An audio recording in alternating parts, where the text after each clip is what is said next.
Okay, hello, my name's John Oberlin. I am an ESL teacher at Kent State University. I've also taught at Akron University in Ohio, and I did some student teaching in Germany also. I want to make a quick screen capture video of some of the course design that I'm using on Blackbaord Learn, which is a course management system online. I'm using this for my ESL classes at Kent State currently. First, I'll show you a listening project I recently had students do. I will show you one of the reading group projects we're doing in our advanced reading class, and then I'll show you one type of assessment I use in my advanced writing class. So first I'll go to Blackbaord Learn.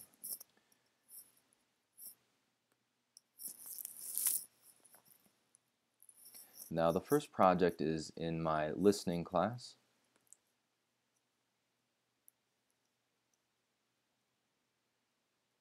And the students would upload their assignment in the homework assignments folder.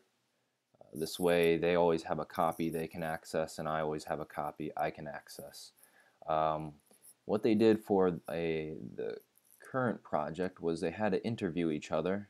The unit was about ideas of success, indicators of success. That we listened to a number of lectures about what success means to people. And then on the last day of the unit, I had them interview each other. We have at least 5 different nationalities in this class, so everyone had a mixed group that interviewed 3 different people, often from different countries than their own.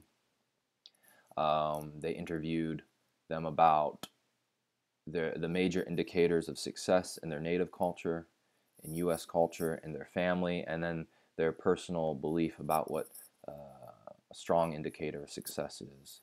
So this was pretty interesting to see the similarities and differences across cultures. And then they had to, for the actual assignment that they submit, they wrote a 200 to 300 word essay comparing and contrasting the ideas of success from their interviews.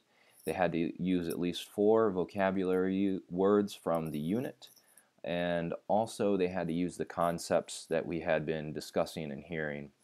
So the benefits of this project is, although it's a listening class, they had to speak to each other. It forced them to use English because they're people with different language backgrounds.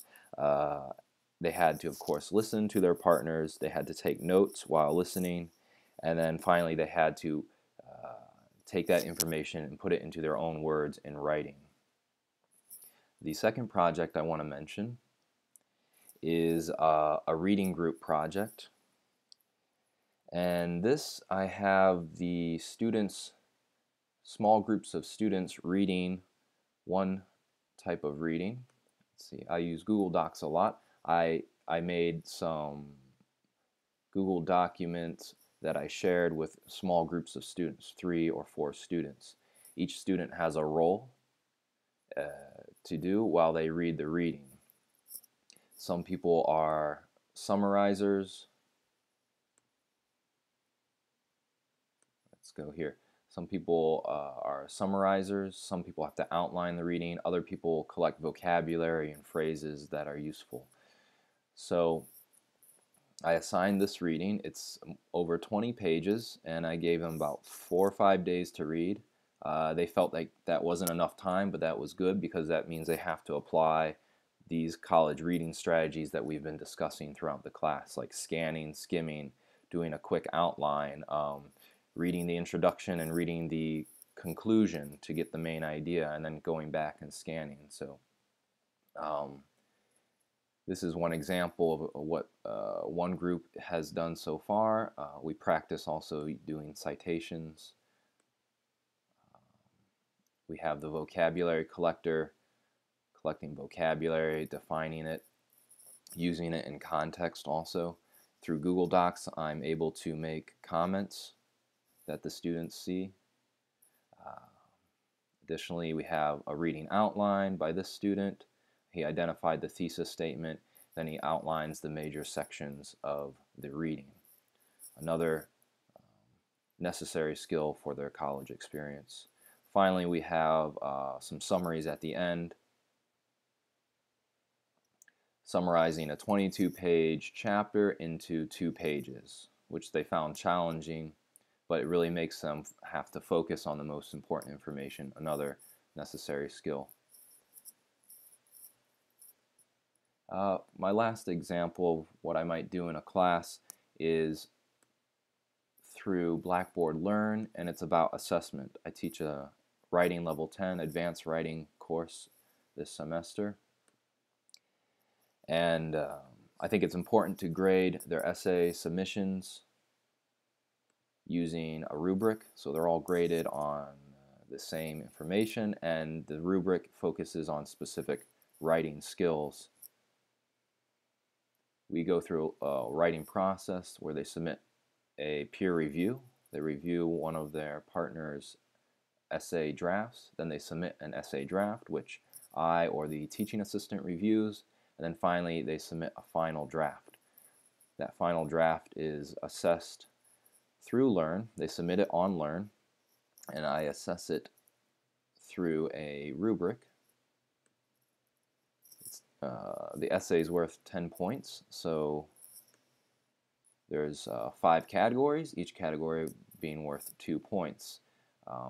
These are roughly taken from the paper-based TOEFL,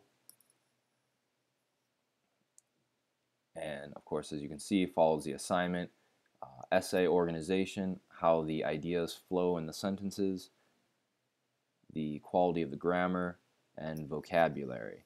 And in each section you can make feedback of why you gave them a needs improvement 1 point, or why you gave them proficient 1.5 points. And that all adds up to give them points out of 10 points. And what's nice about this system is that I can download their essay. I make changes in Microsoft Word, which I can track the changes, and it makes all my changes in red. I upload my feedback document, then they can come check their grade. They see why they got the grade through the rubric and the Word document itself, where they see all my corrections. Through Word, they have the chance to accept or reject my corrections, and finally they adopt my suggestions and edits for a final draft that they put in a portfolio for the end of the course. So we're approaching 8 minutes here. I just want to give you a quick view of 2 projects I've done this semester with students, and one of the ways I use assessment, and I try to focus the assessment on specific skills, and that I try to have a very clear and open grading process for the students and myself, and I find that it can one, have students focus on specific learning goals, and 2, kind of relieve some stress. They know exactly why they are succeeding or not succeeding. Thank you for your time, and I'll end it here. Bye-bye.